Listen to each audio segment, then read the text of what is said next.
जय हिंद दोस्तों। आइए देखते हैं आधुनिक भारत के इतिहास का जो इम्पोर्टेंट क्वेश्चन का सीरीज चल रहा था उसी कड़ी में यह अगला वीडियो है। इससे पहले हम लोगों ने 455 तक के क्वेश्चन को देख लिया है। उसी कड़ी में अगला क्वेश्चन है 456। आजाद हिंद फौज के अधिकारियों के उनके लाल किले में चल रहे मुकदमे में उनके पक्ष से निम्नलिखित में से किसने वकालत की थी। बात आ रही है आजाद हिंद फौज। आजाद हिंद फौज की स्थापना कब हुई थी? ये हुआ था 1942 में। कब हुआ था? 1942 में। कहाँ पे हुआ था? तो ये टोक्यो में। कहाँ पे हुआ था? टोक्यो में। जापान की सहायता से टोक्यो में भारत को अंग्रेजों के कब्जे से स्वतंत्रता कराने के लिए आजाद हिंद फौज, क्या आजाद हिंद फौज या Indian nation army, INA, Indian nation army या आजाद हिंद फौज की स्थापना की गई थी। यह एक ऐसी संस्था थी, ये सशस्त्र सेना का संगठन था, यानी सेना के ऐसी सेना जिनके पास सशस्त्र था यानी हथियार था। तो इसी पे आधारित क्वेश्चन है। इनकी वकालत किस की थी, किसके द्वारा किया गया था? तो ये सर TV सप्रू जी के द्वारा इनकी वकालत की गई थी। आगे देखते हैं, निम्नलिखित में से किसने 1946 में लाल किले में आजाद हिंद फौज के सिपाहियों के प्रसिद्ध मुकदमे में उनकी पैरवी के लिए वकीलों के समूह की अध्यक्षता की थी? इनकी अध्यक्षता किसके द्वारा की गई थी? तो भूलाभाई देसाई जी के द्वारा। क्योंकि प्रथम विश्व युद्ध जब चल रहा था तो उसी वक्त ये 1942 में क्या किया गया था? इस आजाद हिंद फौज का गठन किया गया था। द्वितीय विश्व युद्ध कब से कब तक होता है? 1939 से लेके 42 तक। जैसे ही युद्ध समाप्त होता है और आजाद हिंद फौज के जो सैनिक थे पकड़े जाते हैं, उन पे लाल किला के अंतर्गत क्या किया जाता है? मुकदमा चलाया जाता है। आगे देखते हैं, सुभाष चंद्र बोस ने सिंगापुर में स्वाधीन भारत की सरकार गठित की। कब किया था? तो ये 21 अक्टूबर 1943 यानी 21 अक्टूबर 1943 को। निम्नलिखित में से किस एक ने सुभाष चंद्र बोस को देश नायक किसे कहा जाता है? सुभाष चंद्र बोस को। किसने कहा था? तो रविन्द्रनाथ टैगोर यानी गुरु जी ने क्या कहा था? देश नायक कहा था। किसको कहा था? तो सुभाष चंद्र बोस को। इन्होंने कहा था तुम मुझे खून दो मैं तुम्हें आज़ादी दूंगा। आगे देखते हैं, बर्लिन पहुंचने के लिए सुभाष चंद्र बोस ने काबुल में किस नाम से पासपोर्ट प्राप्त किया था? तो किस नाम से लिया था? तो आरलैंडो मैसोटा। क्या नाम था? आरलैंडो मैसोटा। किसने कहा था तुम मुझे खून दो मैं तुम्हें आज़ादी दूंगा? ये सुभाष चंद्र बोस जी के द्वारा कहा गया था।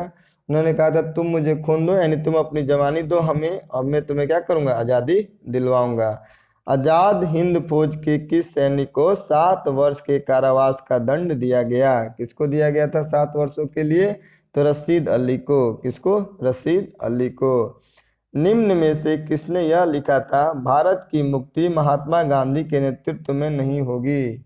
ये सुभाष चंद्र बोस जी ने लिखा था, क्योंकि ये चाहते थे कि अब विद्रोह करने का समय आ गया है, बिना सैनिक बल पे अंग्रेजों को यहाँ से नहीं भगाया जा सकता। आगे देखते हैं, सुभाष चंद्र बोस के विषय में निम्नलिखित में से कौन सा कथन असत्य है? उन्होंने 1920 में ICS की परीक्षा में सम्मिलित होकर चौथा स्थान प्राप्त किया। बिल्कुल सही। वर्ष 1938 और 39 में भारतीय राष्ट्रीय कांग्रेस के अध्यक्ष थे। 38 में बनते हैं और 39 में बनते हैं। 39 में मतभेद हो जाने के कारण क्या करते हैं? ये त्यागपत्र दे देते हैं और आजाद हिंद फौज की स्थापना फॉरवर्ड ब्लॉक की क्या करते हैं? स्थापना करते हैं। मांडले जेल में उन्होंने बंदी जीवन व्यतीत किया। ये भी सही है। उन्होंने भारत छोड़ो आंदोलन में भाग लिया था। भारत छोड़ो आंदोलन 1942 में होता है और भारत छोड़ो आंदोलन के समय सुभाष चंद्र बोस जी क्या करते हैं? देश विदेशों में घूम घूम कर भारतीयों के लिए सेना बनाते हैं ताकि अंग्रेजों को हर जगह क्या किया जा सके? कमजोर किया जा सके। आगे देखते हैं नेक्स्ट क्वेश्चन, निम्नलिखित में से किसने सुभाष चंद्र बोस को भारतीय देशभक्ति की ज्वलंत तलवार से संबोधित किया? ज्वलंत तलवार कौन सा संबोधन है? ज्वलंत तलवार। किसके द्वारा? सरोजनी नायडू जी के द्वारा। किसके द्वारा? सरोजनी नायडू। आगे देखते हैं, किस भारतीय क्रांतिकारी ने सुभाष चंद्र बोस को इंडियन नेशनल आर्मी के गठन में सक्रिय सहयोग किया था? किसने किया था? तो रास बिहारी बोस ने। आजाद हिंद फौज की स्थापना किसने किया था? रास बिहारी बोस ने। कब? 1942 में। और सुभाष चंद्र बोस को क्या किया गया था? इसका सर्वोच्च कमांडर नियुक्त किया गया था। एक क्वेश्चन आता है कि आजाद हिंद फौज का विचार सबसे पहले किसके दिमाग में आया था? तो हो जाएगा कैप्टन मोहन सिंह। किसके दिमाग में? कैप्टन मोहन सिंह के दिमाग में। आगे देखते हैं क्वेश्चन नंबर 467। निम्न में से कौन कैबिनेट मिशन योजना का सदस्य नहीं था? तो कैबिनेट मिशन में कितने लोग थे? 3। Lord Pethick Lawrence, A B Alexander और सर स्टेफर्ड क्रिप्स, ये तीनों के तीन क्या थे? इसके मेंबर थे, जबकि लॉर्ड एमरी इसका मेंबर नहीं था। 1946 के कैबिनेट मिशन का नेतृत्व किया था। जो कैबिनेट मिशन आया था जो 3 स्तरीय था, इसकी अध्यक्षता सर पैथिक लॉरेंस द्वारा किया गया था। कैबिनेट मिशन के तहत यह निर्णय लिया गया कि जो भारत का संविधान बनेगा वो एक उसकी संविधान सभा के देखरेख में बनेगा। आगे देखते हैं नेक्स्ट क्वेश्चन।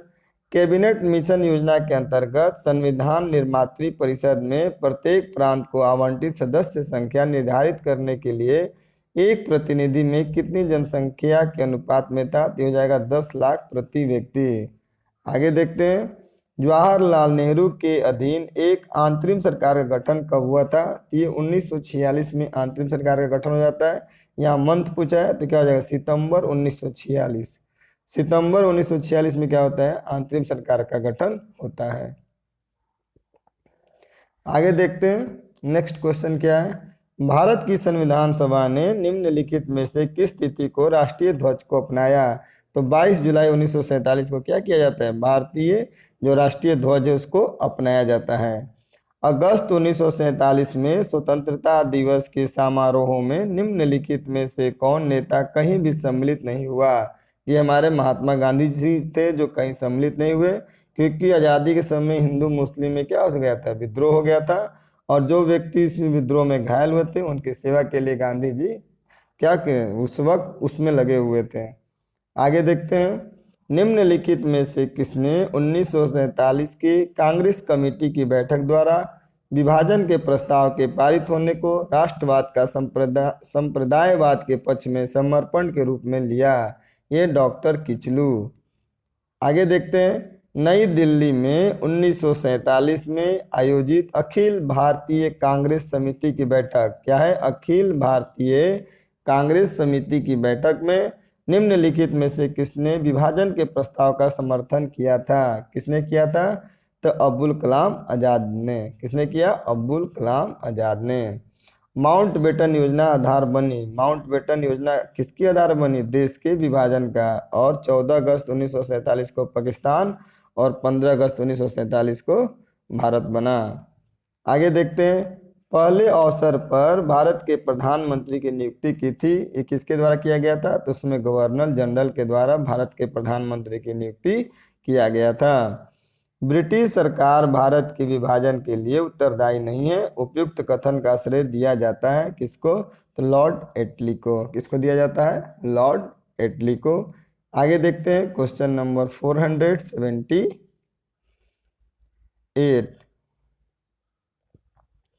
जब भारत को स्वतंत्रता प्राप्त हुई थी तब यूके यानी यूनाइटेड किंगडम में निम्न में से किस एक पार्टी की सत्ता थी? किसकी सत्ता थी? तो लेबर पार्टी की थी। किसकी सत्ता थी? लेबर पार्टी की। आगे देखते हैं 1946 का नौसेना विद्रोह किस पोत पर शुरू किया गया? तो ये हो जाता है INS तलवार पे होता है। 1946 में जो भारतीय सैनिक थे वो क्या करते हैं? वो विद्रोह कर देते हैं, और इस विद्रोह को शांत कराने के लिए महात्मा गांधी जी और सरदार वल्लभ भाई पटेल को क्या करना पड़ता है? जाना पड़ता है, और उन्हीं के कहने पे उनके समझाने पे नौसैनिक जो सेना थे क्या किए? हथियार डाल देते हैं। आगे देखते हैं नेक्स्ट क्वेश्चन। 13 जुलाई 1947 को भारत विभाजन के विरुद्ध किस पार्टी ने काला दिवस मनाया था? तो ये हिंदू महासभा द्वारा क्या मनाया गया था? काला दिवस। किसने कहा था डोडो की भांति साम्राज्यवाद दिवंगत हो चुका है? यह कथन किसका है? डोडो की भांति साम्राज्यवाद दिवंगत हो चुका है। ये किसके द्वारा? तो क्लीमेंट एटली के द्वारा। क्लीमेंट एटली कौन था? ये ब्रिटेन का राष्ट्रपति। निम्न में से किस स्थान पर भारत में प्रथम नगर निगम स्थापित किया गया था? कहाँ पे किया गया था? तो ये मद्रास में। आगे देखते हैं एक तरफ सूची 1 है, दूसरे तरफ सूची 2 है, दोनों को क्या करना है? मिलान करना है, सूची 1 को सूची 2 से। एंड्रयू फ्रेजर के समय क्या आया, पुलिस आयोग। एंड उसके बाद है एंटनी मैकडोनाल्ड, मैकडोनाल्ड के समय अकाल आयोग। उसके बाद है कोलिन स्कॉट मॉन्क्रीफ, इसके समय क्या हुआ, सिंचाई आयोग। और थॉमस रॉबर्टसन क्या हो जाएगा, बच गया एक कौन, उससे इसका मिलान कर दीजिए, रेलवे आयोग। आगे देखते हैं क्वेश्चन नंबर नेक्स्ट। निम्न में से कौन वर्ष 1928 में इंडिपेंडेंस फॉर इंडिया लीग के गठन से संबंधित थे, तो कौन कौन हो जाएंगे, जवाहरलाल नेहरू और दूसरा हो जाएंगे Subhash Chandra Bose. Independent for India league का गठन कब हुआ, 1928। कौन कौन, पंडित जवाहरलाल नेहरू और सुभाष चंद्र बोस। आगे देखते हैं, भारत में थियोसॉफिकल सोसाइटी की सफलता मुख्यतः थी, थियोसॉफिकल सोसाइटी एनी बेसेंट के कारण, किसके कारण, एनी बेसेंट के कारण। आगे देखते हैं नेक्स्ट क्वेश्चन।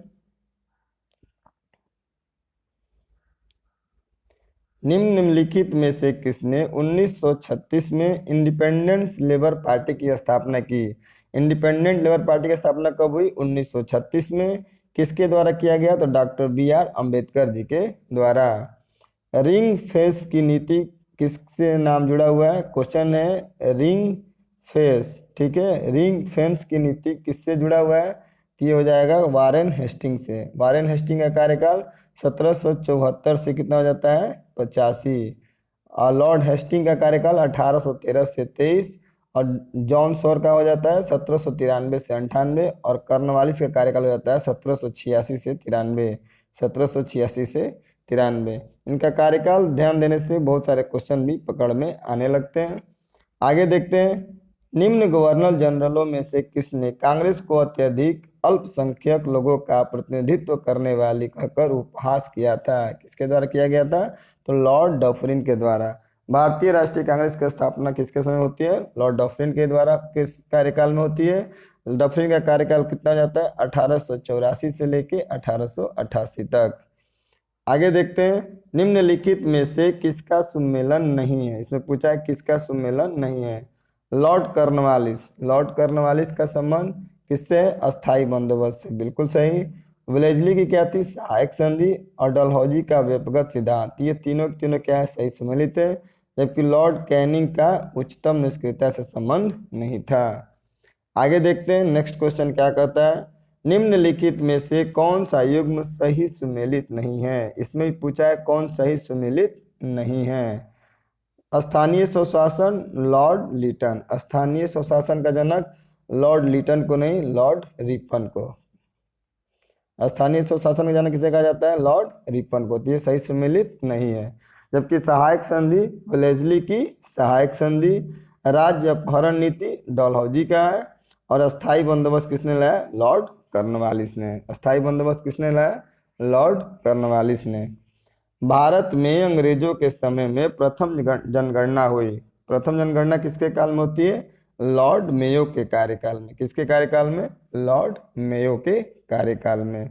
भारत में स्थानीय स्वशासन लागू करने वाले थे, किसके द्वारा लागू किया गया, ये लॉर्ड रिपन के द्वारा। लॉर्ड रिपन का कार्यकाल 1880 से 84 तक। भारत में स्थानीय स्वशासन लॉर्ड रिपन के समय, किसके द्वारा, लॉर्ड रिपन के समय। स्थानीय स्वशासन लागू करेगा रिपन और हटाएगा कौन, लीटन। और लॉर्ड कैनिंग कौन था, तो ये भारत का प्रथम वायसराय था। आगे देखते हैं, भारत के प्रथम एवं अंतिम भारतीय गवर्नर जनरल थे, कौन थे, तो हो जाएंगे सी राजागोपालचारी। आगे देखते हैं, निम्नलिखित में से किस पर ब्रिटिश संसद में महाभियोग का मुकदमा चलाया गया था, किसके ऊपर महाभियोग का मुकदमा चलाया गया था, तो वारेन हेस्टिंग के समय। जब वारेन हेस्टिंग भारत में रहता है तो एक ब्राह्मण पे झूठा केस का इल्जाम लगता है और उसमें क्या करता है, उसे सजा दी जाती है। और ये जब ये ब्रिटेन जाता है तो इसके ऊपर क्या चला जाता है, महाभियोग चलाया जाता है। लेकिन फिर भी ये क्या होता है, महाभियोग से बाहर निकल जाता है, यानी निर्दोष साबित हो जाता है। आगे देखते हैं, सिंध विलय के समय भारत का गवर्नर जनरल कौन था, ये क्वेश्चन काफी इंपॉर्टेंट हो जाता है कि सिंध विलय के समय भारत का गवर्नर जनरल कौन था, तो लॉर्ड एलन ब्रो। कौन था, लॉर्ड एलन ब्रो। आगे देखते हैं, आर्कोलॉजिकल सर्वे ऑफ इंडिया की स्थापना किस वायसराय के काल में हुई थी? ये किसके कार्यकाल में होती है? ये हो जाता है लॉर्ड कर्जन के समय। लॉर्ड कर्जन, बंगाल विभाजन के समय भारत का गवर्नर कौन था? लॉर्ड कर्जन था। बंगाल विभाजन कब होता है? 1905 में। उस समय भारत का वायसराय कौन है? तो ये लॉर्ड कर्जन हो जाता है। इसी में क्या किया गया था? बंगाल विभाजन के पीछे मकसद क्या था? हिंदू और मुस्लिमों में फूट डालने की बात कही गई थी। और इसी को क्या कहा जाता है? बंगाल विभाजन को स्वदेशी आंदोलन भी कहा जाता है।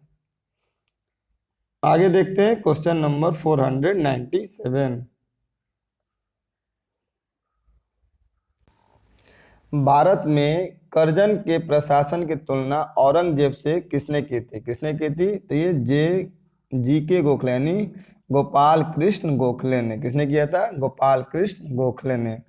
लॉर्ड कर्नवालिस की कब्र कहाँ स्थित है? तो ये हो जाएगा गाजीपुर में। कर्नवालिस का कब्र कहाँ है? तो गाजीपुर में।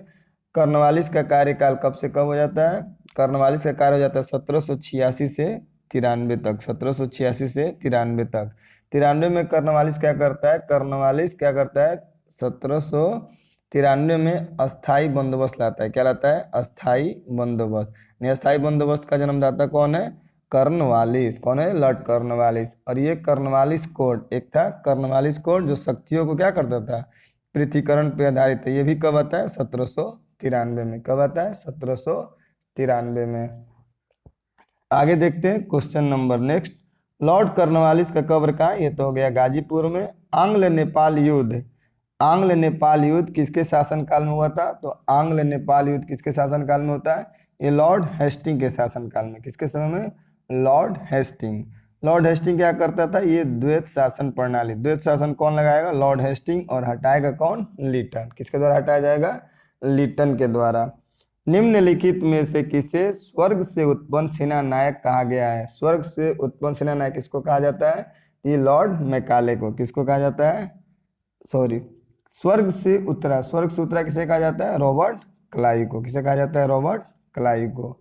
आगे देखते हैं, किसने कहा था बैटिंग ने प्राच्य निरंकुशता में ब्रिटिश स्वतंत्रता की भावना भर दी? ये किसने कहा था? ये कहा गया था लॉर्ड मैकाले के द्वारा।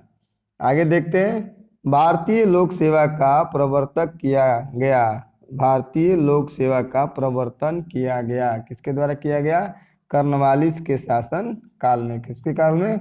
कर्नवालिस के शासन काल में। कर्नवालिस क्या किया था? 1793 में अस्थाई बंदोबस्त लाया था। अस्थाई बंदोबस्त का जन्मदाता कर्नवालिस। आगे देखते हैं, निम्नलिखित में से कौन भारत में सर्वप्रथम तार के लिए उत्तरदायी है? तार सेवा लॉर्ड डलहौजी। किसके द्वारा? लॉर्ड डलहौजी। डलहौजी का कार्यकाल कब से कब हो जाता है? 1848 से लेके 1856 तक। इसी के कार्यकाल में पहली बार तार सेवा कहाँ से कहाँ तक? 1853 में कलकत्ता से लेके आगरा के बीच, कलकत्ता टू आगरा, यानी कलकत्ता से आगरा के बीच में 1853 में पहली बार तार सेवा शुरू किया गया था। और डलहौजी को किसके लिए जाना जाता है? व्यक्तिगत सिद्धांत के लिए, जिसको कहा जाता है डॉक्ट्रिन ऑफ लैप्स। आगे देखते हैं नेक्स्ट क्वेश्चन। किस गवर्नर जनरल ने अकाल नीति को सूत्रबद्ध कराने में अग्रगण्य कार्य किया? किसमें? तो अकाल नीति में। किसके द्वारा? Lord Lytton. निम्न में से किसने भारतीय समाचार पत्रों को कठोर नियंत्रण से मुक्त किया? Charles Metcalfe. चार्ल्स मेडकॉफ को भारतीय प्रेस का मुक्तिदाता कहा जाता है। क्वेश्चन आता है कि भारतीय प्रेस का मुक्तिदाता किसे कहा जाता है? तो चार्ल्स मेडकॉफ। नेक्स्ट क्वेश्चन देखते हैं, निम्नलिखित में से किस गवर्नर जनरल ने भारत में दास प्रथा को समाप्त किया था? दास प्रथा किसके द्वारा समाप्त किया गया? लॉर्ड एलेनब्रो के द्वारा। 1843 के एक्ट के 1843 एक्ट के 5 के तहत क्या किया गया था? दास प्रथा को समाप्त किया गया था। और 1843 से क्या किया गया? रविवार को छुट्टी घोषित की गई। रविवार को छुट्टी की घोषणा कब से होती है? 1843 से। लॉर्ड एलेनबरो का कार्यकाल कब से हो जाता है? 1842 से 44 तक।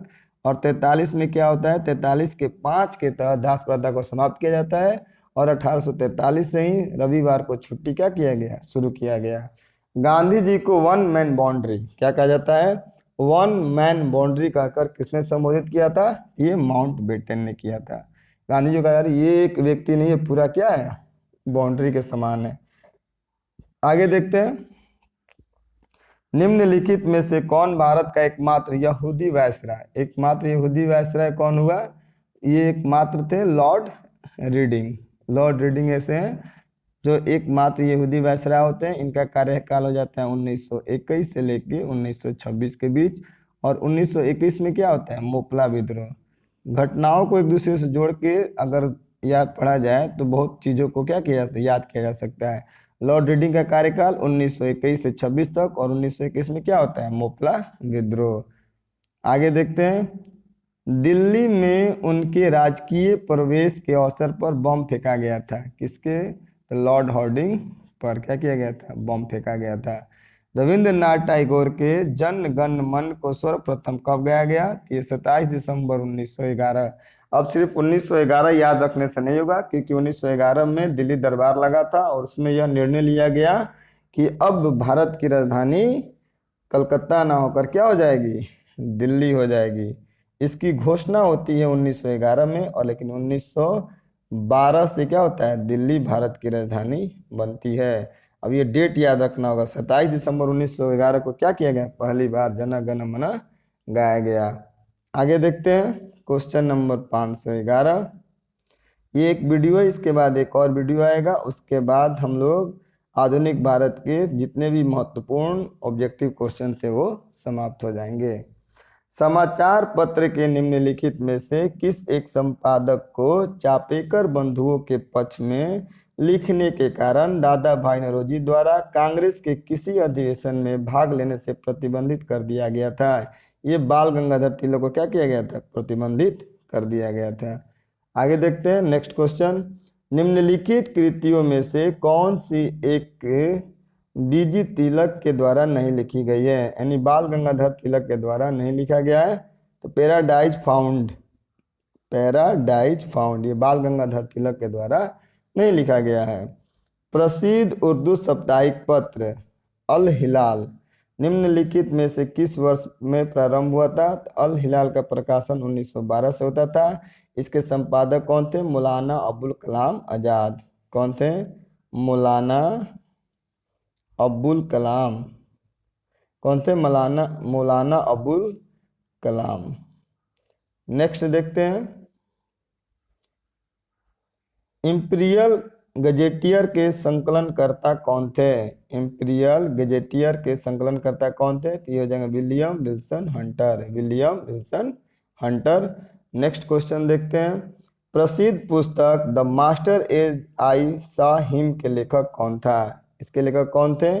तो सिस्टर निवेदिता। कौन थी? सिस्टर निवेदिता।